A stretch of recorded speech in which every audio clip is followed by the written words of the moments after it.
স্কুলের মাঠে ছুটির সময় সবুজ মাঠের এক কোণে আরাব বসে আছে।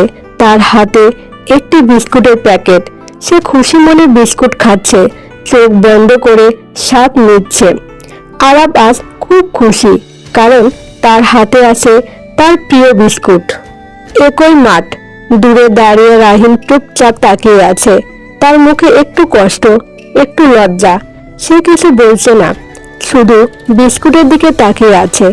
রাহিমের কাছে আজ কিছুই নেই, তবুও সে কিছু চায় না।